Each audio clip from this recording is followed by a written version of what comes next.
নমস্কার সকল দর্শক বন্ধুদের অনেক অনেক স্বাগত। আবার চলে এসেছে লাইভ ফোন ইন অনুষ্ঠানে।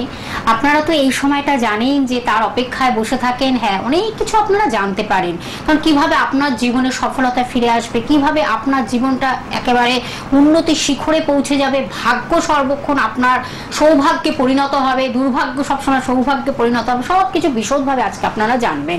আমাদের সঙ্গে উপস্থিত রয়েছেন আপনাদের বহু পরিচিত দীর্ঘ বছরের অভিজ্ঞতা সম্পন্ন শ্রীদীপ শাস্ত্রী মহাশয়, যার কথা বলে প্রতিকার, যার কথা, যার বেদবাক্যের মতো প্রতিটি কথা তার সূক্ষ্মাতি সূক্ষ্ম বিচার একদম 100% রেজাল্ট করে, এবং সেটা নিয়ে মানুষ ভীষণ সুখে আছে, শান্তিতে আছে, সেটা বলতেই হয়। আজকে যখন তাকে আমরা পেয়েছি, আমরা একটা টপিক তো রাখবোই, তখন আলোচনাটা তো আমাদের থাকবেই, তার সঙ্গে আমাদের ফোন ইন অনুষ্ঠান, যখন ফোনও আপনারা সরাসরি স্যারের সাথে কথা বলতে পারছেন, এটাও আপনাদের একটা ভাগ্য বলতেই পারি। এবং সেই ব্যক্তিত্ব যখন আমাদের স্টুডিওতে উপস্থিত হয়েছেন, আপনার তার সম্বন্ধে একটু কিছু আমার বলতেই হয়। যিনি কিন্তু জ্যোতিষ, যিনি কিন্তু তন্ত্র, যিনি কিন্তু মাতৃসাধক, বাস্তু বিশেষজ্ঞ, এবং সেই ব্যক্তিত্বকে যখন আমরা পেয়েছি, আমাদের অনেক কিছু জানার বিষয় রয়েছে। আমাদের জীবনে যে বাধাগুলো আসে, সেই বাধাগুলো থেকে কিভাবে আমরা অতিক্রম করব, সেই বাধা বিঘ্নকে অতিক্রম করে কিভাবে আমরা সফলতার চূড়ায় পৌঁছে যাব, ব্যর্থ জীবনটাকে কিভাবে সৌভাগ্যে পরিণত করবো, সবকিছু আজকে আমরা বিশদভাবে জানবো। আপনারা ফোন করুন, ফোন ইন অনুষ্ঠান, শুধুমাত্র নাম এবং জন্ম তারিখটা না জানলে এক্সাক্ট বর্তমান বয়সটা জানাবেন, এবং কোথায় থাকেন একদম জন্ম বৃত্তান্ত সবকিছু তিনি বলে দেবেন। সরাসরি তার কাছে চলে যাচ্ছি। স্যার, স্বাগত অনুষ্ঠানে আপনাকে। প্রথমেই আমি আমার গুরুদেবের চরণে এবং সর্বোপরি শ্রী শ্রী মা তারার চরণে শতকোটি নমস্কার জানিয়ে আজকের অনুষ্ঠান শুরু করছি। আমাদের জীবন এতটাই মূল্যবান, আমাদের জীবন এতটাই একটা মহান, যেখানেতে কিন্তু আমাদের পদে পদে সাকসেস, সফলতা ভীষণ কিন্তু দরকার, অতীব প্রয়োজন। সফল যদি আমরা না হতে পারি, আমরা যদি নির্দিষ্ট সময় নির্দিষ্ট কাজ যদি আমরা না করতে পারি, তাহলে কিন্তু আমাদের জীবনটা ডিসব্যালেন্সড হয়ে যায়। অর্থাৎ আমাদের জীবনে যখন সাঁতার কাটার সময় আমাদেরকে তখন সাঁতার কাটতে হয়, যখন আমাদের ফুটবল খেলার সময় তখন ফুটবল খেলতে হয়, যখন ক্রিকেট খেলার সময় ক্রিকেট খেলতে হয়, আবার যখন পড়াশোনা করার সময় পড়াশোনাটা করতে হয়। ওই পড়াশোনাটা করতে হয় মানে নামকে বাঁচতে নয় যে কোনো রকমে করা, তাহলে পরে আপনি কিছু করে উঠতে পারবেন না। ভালোভাবে করা, এমন করা যেটা 10 জনের মধ্যে একজন হওয়া যায়, এমন ভাবে করা যাতে অঙ্কেতে 100-র মধ্যে 99 পাওয়া যায়, এমন ভাবে করা যাতে সায়েন্স নিয়ে পড়া যায়, এমন ভাবে করা যাতে জীবনে প্রতিষ্ঠা লাভ করা যায়, এবং অবশ্যই সেই মার্কসটা যাতে অন্তত মাধ্যমিক টু মানে গ্র্যাজুয়েশন বা পোস্ট গ্র্যাজুয়েশন পর্যন্ত খুব ভালো থাকে, একই রকম থাকে, সেটা যাতে ফ্ল্যাকচুয়েট না করে, সেটা যাতে ডিটোরিয়েট না করে, তাহলে কিন্তু জীবনটা অনেকটাই উজ্জ্বল হয়, কেরিয়ারের জায়গাটা অনেকটাই আমরা নিশ্চিত হতে পারি।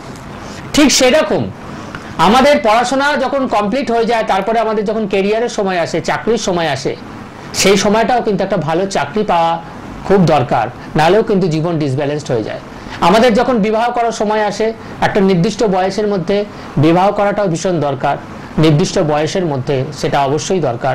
সেই বয়সটা অতিক্রম হয়ে গেলে সেক্ষেত্রেও কিন্তু অনেকটাই আমাদের জীবনে ক্ষতি হয়, বিভিন্ন রকম প্রবলেম আসতে পারে। আমাদের জীবনেতে যখন সন্তান মানুষ করার দরকার, ঠিক সেই সময়টা সন্তান মানুষ করা অতীব প্রয়োজন। তো এই প্রত্যেকটা জিনিস, সফলতা, এই প্রত্যেকটা জিনিস আমাদের জীবনের অঙ্গ, এই প্রত্যেকটা জিনিস আমাদের জীবনের প্রয়োজনীয়তা, আমাদের চাহিদা, আমাদের বেড়ে যাওয়ার আগে এগিয়ে যাওয়ার সিঁড়ি।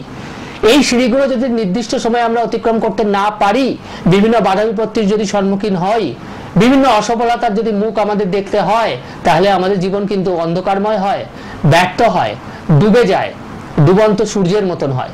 সেই জায়গাটা মানুষকে অ্যালার্ট হতে হয়।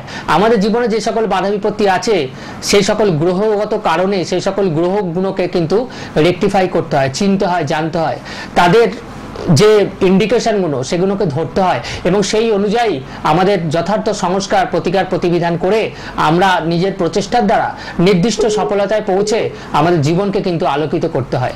তবেই কিন্তু একটা জীবনে ব্যালেন্স ঠিকঠাক থাকে, তবেই আমরা আমাদের নিজের গতিতে এগিয়ে যেতে পারি, তবেই আমরা 10 জনের সঙ্গে পা মিলিয়ে এগোতে পারি। অর্থাৎ পিছিয়ে পড়তে আমাদেরকে হয় না। কেউ আছেন বোধহয় ফোনেতে? হ্যাঁ একদম, আমরা সেই বিষয়ে আরো অনেক কিছু জানবো স্যার, যখন আপনাদের সেই দায়িত্ব নিয়ে আপনাদেরকে নানানভাবে সচেতনতার জায়গা জায়গা যখন তৈরি করে দিচ্ছে, নিশ্চয়ই আপনারা সেই বিষয়ে জানবেন। এই মুহূর্তে কি কেউ আছেন? বন্ধু অপেক্ষা করছেন, আমি ফোনটা নেওয়ার পর আলোচনায় ফিরবো। নমস্কার, কে আছেন সঙ্গে? হ্যালো হ্যালো, হ্যাঁ বলুন বলুন, কে বলছেন? দমদম থেকে, আরেকবার বলতে হবে নামটা। প্রীতম বিশ্বাস। বর্তমান বয়স কত আপনার? বিষয় তো বলুন বলুন, আপনার বর্তমান বয়সটা বলুন। 31+। আচ্ছা, জন্মস্থান কোথায়? কলকাতা। শুনুন,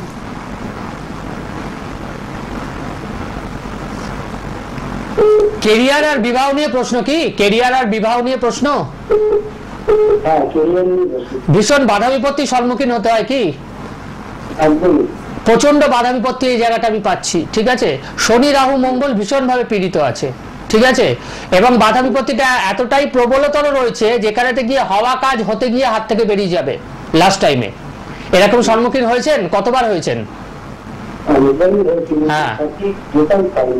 হ্যাঁ, সঠিক রেজাল্ট পাননি আপনি। পড়াশোনা কতদূর করেছেন? 3rd ইয়ার কমপ্লিট হয়নি, সেটাও একটা বাধা জায়গা। মানে কি ওটা স্টপ হয়ে গেছে, এডুকেশন স্টপ হয়ে গেছে? হ্যাঁ, বাধার জায়গা। কেরিয়ারের জায়গাটা ভীষণ বাধা, ঠিক আছে? কর্ম পরিবর্তনের যোগ দেখতে পাচ্ছি, মানে 2-3টে জায়গাতে বারবার কর্ম পরিবর্তন হবে, ঠিক আছে? যদি একটু নিষ্ঠা সহকারে আপনি পরিশ্রম করে যদি কম্পিটিটিভ এক্সাম দিতে পারেন তাহলে পরে সরকারি চাকরি ক্লিক করতে পারে, ঠিক আছে? কিন্তু একটু পরিশ্রম নিষ্ঠার দরকার রয়েছে এবং অবশ্যই শনি রাহু মঙ্গলের জায়গাটা প্রতিকার করা দরকার আছে, ঠিক আছে? বৈবাহিক জীবনে কিন্তু ডিস্টারবেন্স আছে এবং প্রচুর বাধা। হ্যাঁ বলুন বলুন। হেলথ নিয়ে প্রবলেম, ওই যে মঙ্গলটার জন্য অপারেশনেরও যোগ আছে, কিন্তু অপারেশন কি এর আগে হয়েছে কখনো? মাথা ফেটে যাওয়া, হঠাৎ করে খুব রক্তপাত হওয়া, এই জাতীয় জিনিস কি হয়েছে এর আগে?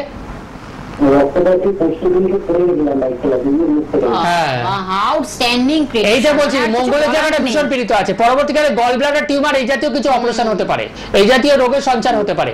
ব্লাড রিলেটেড রোগ, ঠিক আছে? ব্লাড রিলেটেড রোগ, এখানে আমি সেটার কথা বলছি না, আপনি আইডিয়া করে নিন। মানে ক্যান্সার জাতীয় এই জাতীয় জিনিসটা একটু বয়স বাড়লে আসতে পারে, কেমন? এই জায়গা থেকে প্রোটেকশনটা নেওয়া দরকার আছে এবং মঙ্গলের প্রতিকার যত তাড়াতাড়ি সম্ভব করাবেন, নাহলে পরে বৈবাহিক জীবনেও কিন্তু ভুগতে হবে, ঠিক আছে? আপনি যোগাযোগ করুন, যেই ফোন নাম্বারটা টিভি স্ক্রিনে দেখতে পাচ্ছেন, যোগাযোগ করুন। রাত্রি 10টার পরে স্যারের সাথে কথা বলুন, অনেকগুলো জিনিস আপনাকে জানিয়ে দিলেন। অনেক সমস্যা রয়েছে, মানে মঙ্গল নিচস্থ থাকাতে মানে আপনার জীবনে মঙ্গল যাদের অশুভ থাকে, অশুভ রয়েছে, মঙ্গল যাদের পীড়িত থাকে, মঙ্গল যাদের নিচস্থ থাকে, মঙ্গল যদি পাপগ্রহ দ্বারা দৃশ্য থাকে, মঙ্গল যদি কোনো কারণে ভৌমদোষ ছেলেদের ক্ষেত্রে মেয়েদের ক্ষেত্রে মাঙ্গলিক দোষ তৈরি করে থাকে, তাহলে পরে কিন্তু মানুষকে অনেক রকম হেলথ নিয়ে প্রবলেমে ভুগতে হয়। ব্লাড রিলেটেড রোগ মানুষের আসতে পারে বিভিন্ন রকম, এবং রক্তপাত হওয়া, বড় ধরনের দুর্ঘটনা হওয়া, অ্যাক্সিডেন্ট অলরেডি ওর বাইক অ্যাক্সিডেন্ট হয়ে গেছে দুদিন আগে, যেটা আপনি বললেন যে ওর রক্তপাত হতে পারে, সেটাও কিন্তু ও জানিয়ে দিল, একদম অনলাইনে সে বলে দিল যে আমার বাইক অ্যাক্সিডেন্ট অলরেডি দুদিন আগেই হয়েছে। নিশ্চয়ই, এবং পদে পদে বাধা, লেথার্জেটিক ব্যাপার ভীষণ কাজ করে, কর্মোদ্যমের অভাব, অলসতা ঘিরে থাকে এবং মানুষের বিভিন্ন রকম পদে পদে বাধার সম্মুখীন মানুষকে হতে হয়। দেখুন, পদে পদে আপনি যদি বাধাই পেতে থাকেন, আলটিমেটলি আপনি যদি সাকসেস না পান, তাহলে তো আপনার জীবনটা ব্যর্থ হয়ে গেল, আপনার জীবনটা অন্ধকারময়, আপনার ভবিষ্যৎটা অন্ধকারময় হয়ে গেল। আশেপাশে ছেলেরা যখন সাকসেস পাচ্ছে, তারা অনেক দূর পর্যন্ত পৌঁছে যাচ্ছে, কেন, কি করে পৌঁছচ্ছে? তাদের গ্রহগত কারণে তারা পৌঁছচ্ছে। হয়তো আপনার মতন যোগ্যতা তাদের নেই, হয়তো আপনার মতন ট্যালেন্ট তাদের নেই, হয়তো আপনার মতন পরিশ্রম করার ক্ষমতা নেই, অল্প পরিশ্রম, অল্প ট্যালেন্ট, অল্প যোগ্যতাতেই তারা কিন্তু একটা বড় জায়গায় পৌঁছে আছে, যেটা আপনি পাচ্ছেন না। গ্রহ সর্বদা কিন্তু গ্রহের ফেরে কিন্তু মানুষ ঘোরে, এটা কিন্তু মাথায় রাখবেন যে গ্রহগত সাপোর্ট আমাদের জীবনেতে ভীষণ দরকার। যদি না থেকে থাকে, সেই গ্রহটার সংস্কার প্রতিকার করা কিন্তু অবশ্যই দরকার। যেরকম ডাক্তারদের কাছে আপনারা যান, যদি শরীরে ভিটামিন কমে যায়, ডাক্তার কিন্তু ভিটামিন দেন যাতে সেই জায়গাটা বুস্ট আপ করা যায়, শরীরটা যাতে আবার চাঙ্গা হয়, সুস্থ হয়। কিন্তু তার আগে ডাক্তার এটাও দেখে নেন যে শরীরে আপনার কোনো রোগ আছে কিনা, সেই রোগের প্রতিকার কিন্তু আগে করতে হয়। আমি আগের এপিসোডে আলোচনা করছিলাম যে অষ্টমস্ত মঙ্গল আছে, একজন ক্লায়েন্ট একজন নাম করা অ্যাস্ট্রোলজারের কাছে গেছেন, তিনি তাকে একটা প্রবাল দিয়ে দিয়েছেন। প্রবালটা পড়ে তার 1 সপ্তাহের মধ্যে ভয়ঙ্কর দুর্ঘটনা ঘটে। এবং সে আবার ব্যাক করে সেই অ্যাস্ট্রোলজারের কাছে, বলে আপনি তো প্রবাল দিয়েছিলেন, তাহলে এই দুর্ঘটনাটা কেন হলো? উনি বলেন এই প্রবালটা নাকি গার্ড করছে এবং ওনার নাকি মরে যাওয়ার কথা, এই প্রবালটা ছিল বলে দুর্ঘটনা হয়েছে ঠিকই, কিন্তু উনি প্রাণে বেঁচেছেন। এটা কি কোনো লজিক হলো? আমার মনে হয় এটা কোনো যথার্থ লজিক নয়। কারণ আমার রেমেডি যদি কাজই করবে তাহলে অ্যাক্সিডেন্টটা তো হবেই না, অ্যাক্সিডেন্টটাকে তো আটকে দেবে, তাই না? বা খুব সামান্য ক্ষতি হবে। অত বড় দুর্ঘটনা কেন ঘটবে যেখানে আমাকে হসপিটালাইজড হতে হবে, আমাকে মানে শরীরেতে আমার 12টা থেকে 14টা সেলাই পড়বে, এরকম অ্যাক্সিডেন্ট কেন হবে? এত রক্তপাতি যদি হলো, এত কষ্টই যদি ভোগ করতে হলো, আমাকে যদি আলটিমেটলি হসপিটালে যেতে হলো, তাহলে পরে আমার ওই প্রবালটা কি কাজে এলো? কি কাজে এলো? বেঁচে তো আমি এমনিও যেতে পারতাম, আমার তো অ্যাক্সিডেন্টাল যোগ ছিল, কিন্তু প্রবালটা দিয়ে সেটাকে এমন পাওয়ার দিয়ে দিয়েছে যে ওই অ্যাক্সিডেন্টটা হয়তো আরো ছোট হতো, সেটা আরো বেশি বড় আকার ধারণ করে নিয়েছে।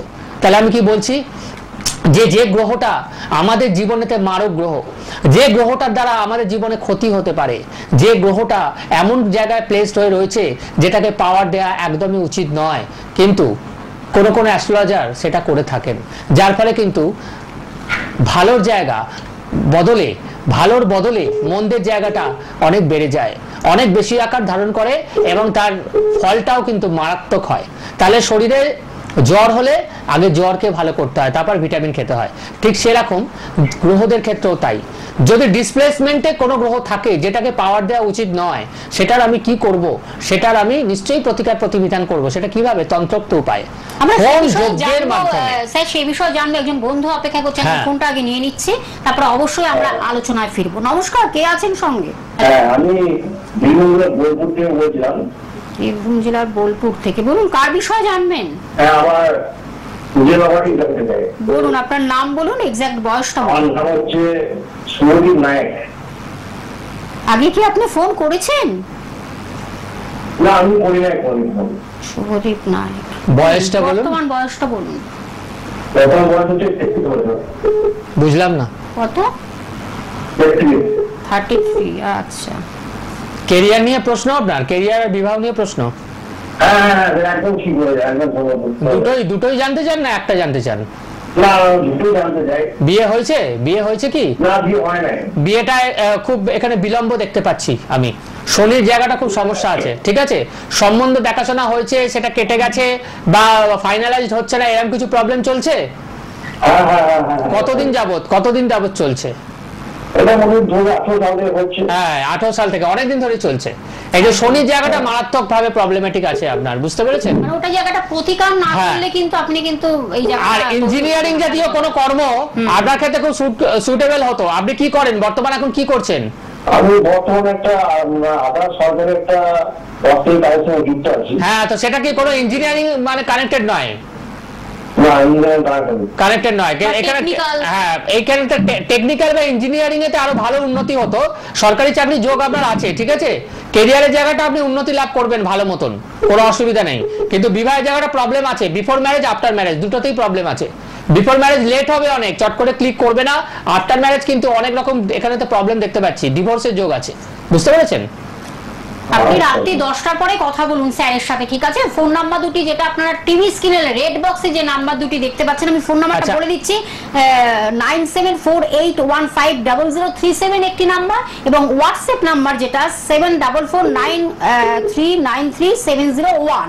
এটি হলো হোয়াটসঅ্যাপ নাম্বারে আপনারা ডিটেলসটা পাঠিয়ে দিতে পারেন, স্যার আপনাদের সেটা দেখে নেবে এবং সেটা আপনাদেরকে জানিয়েই দেবে কোন সময় কি। একটু আলোচনায় ফিরি, যে কথা আমি বলছিলাম আলোচনা একটু ফিরবো। সেটা হচ্ছে যে কথা আমি বলছিলাম, বলতে বলতে থেমে গেলাম, লাস্ট কলার কল করলেন বলে থেমে গেলাম। তাহলে যে গ্রহটাকে বুস্ট আপ করা সেটাকে করব, কিন্তু তার আগে কি করব? যে গ্রহটা সংস্কার করা দরকার, যে গ্রহটার নেগেটিভিটিটাকে আটকানো দরকার, রুদ্ধ করা দরকার। অর্থাৎ যে গ্রহটা আমার প্রতি ক্ষিপ্ত হয়ে রয়েছে, যে গ্রহটা আমার উপর রেগে রয়েছে, রেগে আগুন হয়ে আছে, যে গ্রহটার ফলে আমার জীবনেতে বিভিন্ন রকম বাধা বিপত্তির সৃষ্টি হচ্ছে, পদে পদে আমাকে বাধা বিপত্তির সম্মুখীন হতে হচ্ছে, আমাকে অসফলতার মুখ দেখতে হচ্ছে, সেই গ্রহটার আমি কি করব? সেই গ্রহটাকে কি আমি খাদ্য পানীয় দিয়ে আরো শক্তিশালী করে তুলবো? না, কখনোই নয়। অর্থাৎ সেই গ্রহটা স্টোন আমি পড়বো না। কি পড়বো তাহলে? তার দৈব প্রতিকার পড়বো, তার হোম যজ্ঞ করে, তার যথেষ্ট গ্রহ সংস্কার প্রতিবিধান করে আমি তার দৈব প্রতিকার পড়বো, তার কাছে প্রার্থনা করব সে যাতে আমার উপর কৃপা দৃষ্টি দেয়, যাতে গিয়ে এতখানি আমাকে নাজেহাল না হতে হয়। হ্যালো, অর্থাৎ হ্যাঁ একটু হোল্ডে থাকুন, সঙ্গে একটু থাকুন, কেমন? একটু সঙ্গে থাকুন। অর্থাৎ যে গ্রহটা আমার বাচ্চাতে পজিটিভ আছে, ভীষণ পজিটিভ, যার থেকে আমি অনেক কিছু পেতে পারি, তাকে আমি বুস্ট আপ করবো। কিভাবে করব? স্টোন পরে, রুদ্রাক্ষ পরে তাকে আমি বুস্ট আপ করবো। কি করব? ভিটামিন দেবো তাকে, যাতে গিয়ে সে আরো বেশি শক্তিশালী হয়, এবং শক্তিশালী হয় বড় বড় জিনিস ধরে আমার হাতে তুলে দেয়। শক্তির প্রয়োজন তো বড় বড় জিনিস তুলে দেওয়ার জন্য, তাই জন্য সে শক্তিশালী থাকলেও আরো অধিকতর শক্তিশালী যাতে সে হয়, শক্তি থেকে শক্তির মান যাতে হয়ে যায়, সেরকম ভাবে আমি তাকে স্টোন দিয়ে, রুদ্রাক্ষ দিয়ে তাকে বুস্ট আপ করবো। তাকে খাদ্য পানীয় দিয়ে তার মধ্যে শক্তি সঞ্চার করব আরো বেশি করে। কিন্তু যে গ্রহটা আমার বাচ্চাটাতে দুর্বল, যে গ্রহটা আমার ক্ষতি করছে, যে গ্রহটা আমাকে মারতে চাইছে, আমার জীবনে ডেকে আনছে অন্ধকার, অসফলতা, পদে পদে বিপদ, আমাকে নিয়ে উপহাস করছে, আমি অনেক কিছু করতে যাচ্ছি, সে আমার কাছ থেকে কেড়ে নিচ্ছে, সেই গ্রহটার কি করব? সেই গ্রহটার করব তন্ত্রোক্ত প্রতিবিধান, গ্রহ সংস্কার। সে যাতে আমার উপর কৃপা করে এবং ততোধিক ক্ষতি যাতে সে না করতে পারে, সেরকম কাজ করব, যার মাধ্যমে গিয়ে তার নেগেটিভিটিটা আমার কাছে এসে না পৌঁছয়, সেটা টোটালি ব্লক হয়ে যায়। এইভাবে কিন্তু প্রতিকার হয়, এবং এইভাবে প্রতিকার করলে, এইভাবে গ্রহ সংস্কার প্রতিবিধান করলে পরে 100% গ্যারান্টি সহকারে যে কোনো জীবনে বাধা আসুক না কেন, অসফলতা আসুক না কেন, সফলতার শীর্ষ তুঙ্গে সেই জাতক বা জাতিকাকে পৌঁছে দেওয়া সম্ভব, যার প্রতিকার আমি করছি। আচ্ছা বলুন, কে আছেন সঙ্গে? বন্ধু অপেক্ষা করছেন। নমস্কার, কে আছেন সঙ্গে বলুন? নমস্কার, আমি শিয়ালি মিত্র বলছি, বেলগড়িয়া থেকে। আচ্ছা, কার বিষয়ে জানবেন? বলুন আপনার বর্তমান বয়সটা বলুন। বয়সটা আপনি বলুন। ফোন করেছিলেন আগে ওনাকে?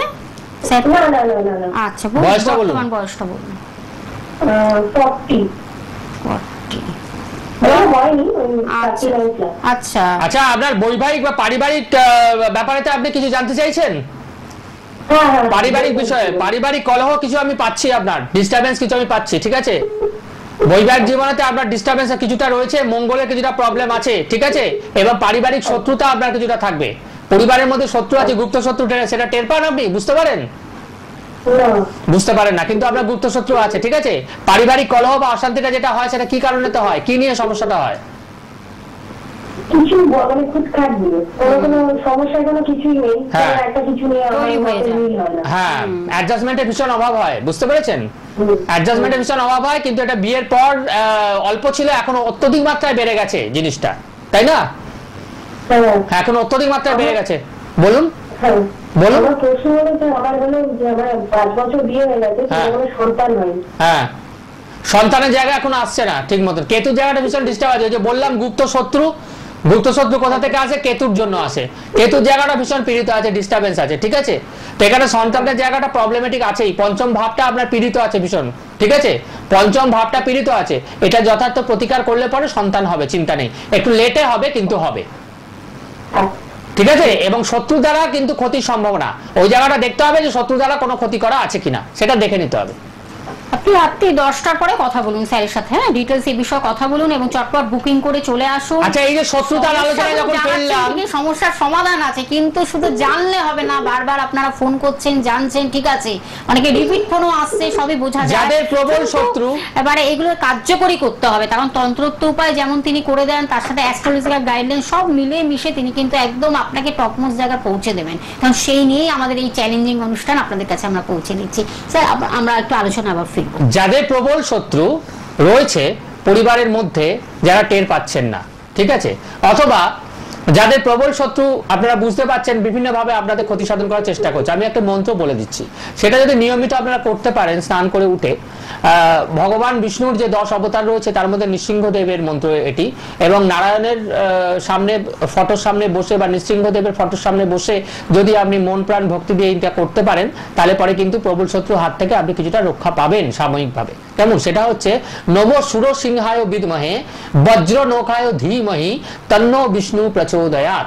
আবার বলেনি, নমো সুর সিংহায় বিদ্মহে বজ্র নৌকায় ধীমহি তন্নো বিষ্ণু প্রচোদয়াৎ।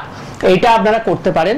আর একটা আমি বগলামুখী দেবীর মন্ত্র বলে দিচ্ছি, নম লিং বগলামুখী সর্ব দুষ্টানাং বাচং মুখং পদং কিলায় কিলায় জিহ্বা। আমি কি জানতে চাইছি, হোল্ডে থাকুন, কথা বলছেন একটু তো সঙ্গে স্যার। থাকুন, একটু সঙ্গে থাকুন। মন্ত্রটা আরেকবার বলে দিচ্ছি, বগলামুখী মন্ত্রটা, নম লিং বগলামুখী সর্ব দুষ্টানাং বাচং মুখং পদং স্তম্ভয় স্তম্ভয় জিহ্বাং কিলায় কিলায় বুদ্ধিং বিনাশায় লিং নম স্বাহা। যদি ব্রাহ্মণ হন ওং উচ্চারণ করবেন, অব্রাহ্মণরা কিন্তু ওং উচ্চারণ করবেন না, এটাতে কিন্তু নেগেটিভ ফল হয়, ঠিক আছে? তো অনেক মানুষ, অনেক জ্যোতিষ, অনেক তান্ত্রিক ওই যে ওং লিং বগলামুখী সকলকেই দিয়ে থাকে, এটা কিন্তু ভুল। ওং উচ্চারণ করার একমাত্র অধিকার রয়েছে ব্রাহ্মণের, এবং যদি মহিলাও হন ব্রাহ্মণ সেক্ষেত্রেও কিন্তু ওং উচ্চারণ করতে পারেন, নচেত অব্রাহ্মণরা কিন্তু ওং উচ্চারণ করবেন না, নমো দিয়ে করবেন সবটা। বলুন আপনি কে বলছেন? কে বলছেন বলুন। হ্যাঁ, এগ্রা থেকে। কি নামটা বলুন, নামটা কি? নাম আমার নাম গৌতম খাড়া। আমি একটু মেয়ে সম্পর্কে জানতে চাই। আমি মেয়ের নাম বলতে হবে। মেয়ের নাম বলুন। মেয়ের নাম লিলি খাড়া। লিলি খাড়া। এবার বলুন লিলির বর্তমান বয়সটা বলুন। 1991। এক্সাক্ট বয়সটা এখন বলতে বয়স হবে। কত? এক্সাক্ট বয়স 32 প্লাস।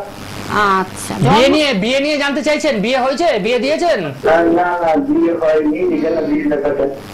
সেটাই সমস্যা। এর মঙ্গলের জায়গা ভীষণ ডিস্টার্ব আছে, এর মঙ্গলের জায়গাটা, হ্যাঁ বিয়ে চট করে হবে না, ঠিক আছে? এর মঙ্গলের জায়গা খুব ডিস্টারবেন্স রয়েছে, বুঝতে পেরেছেন? এই বিয়ের জায়গাটা খুব প্রবলেমেটিক আছে, মানে বিফোর ম্যারেজ আফটার ম্যারেজ দুটোই দেখতে পাচ্ছি। বিয়ে হলেও কিন্তু এর বিভিন্ন রকম প্রবলেম ফেস করবে, বুঝতে পেরেছেন? এটা ভালো করে গ্রহ প্রতিকার করতে হবে, গ্রহ প্রতিকার করলে পরে বিয়ে হবে এবং বৈবাহিক জীবন সুখের হবে, বুঝতে পেরেছেন? আপনি তো অনেকদিন ধরে দেখাশোনা করছেন কিন্তু কোনো সম্বন্ধ ক্লিক করছে না, তাই তো? হ্যাঁ, টিকবে না এটা আপনি বলুন। কর্মযোগ ভালো আছে, কর্মের জায়গাটা ভালো আছে তোর, কিন্তু বৈবাহিক জীবনটা খুব খারাপ। কর্মের যোগটা সামনের বছর হতে পারে, 2025-এর মধ্যে হবে। সরকারি চাকরিরও যোগ আছে। কম্পিটিটিভ এক্সাম দিচ্ছে, পরীক্ষা দিচ্ছে। কি বলছে? পরীক্ষা দিচ্ছে, সরকারি পরীক্ষা দিচ্ছে। ওকে পরীক্ষা দিচ্ছে, কোনো কম্পিটিটিভ পরীক্ষা দিচ্ছে। ছিল, বেসরকারিতে চাকরি করেছে এর আগে। ফ্যাশন ডিজাইনিং করছে। ফ্যাশন ডিজাইনিং করতে গেলে পরে এখানে মঙ্গলের প্রতিকার কিন্তু ভালো করে করতে হবে, ঠিক আছে? নালে পরে কিন্তু অসুবিধা আছে। এমনি সরকারি চাকরি পরীক্ষা দিলে পরে সাকসেস পাবে। আপনি ফোন নাম্বারটা কি লিখেছেন? ফোন নাম্বারটা লিখে রাখুন, লিখে রাত্রি 10টার মধ্যে ফোন করুন, 10টার সময় ফোন করুন। আমি ফোন নাম্বারটা আরেকবার বলে দিচ্ছি, 9748150037 একটি নাম্বার, এবং হোয়াটসঅ্যাপ নাম্বার 7449393701। দেখুন আমি একটা কথা বলে দিই, একটা ভাইটাল কথা, লাস্ট কলারের উপর বেস করে আমি কথাটা বলছি যে আমার সরকারি চাকরি যোগ রয়েছে, কিন্তু সেটাকে বাদ দিয়ে আমি কোথায় যাচ্ছি? মেডিকেল রিপ্রেজেন্টেটিভ হতে যাচ্ছি।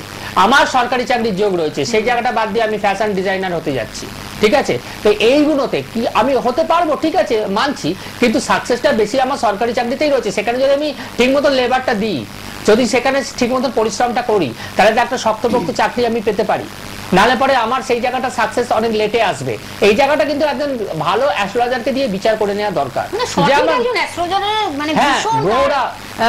কি ইন্ডিকেশন দিচ্ছে, নালে পরে এই যে বললাম একটু আগে কথাটা, লাইফ ডিসব্যালেন্সড হয়ে যায়।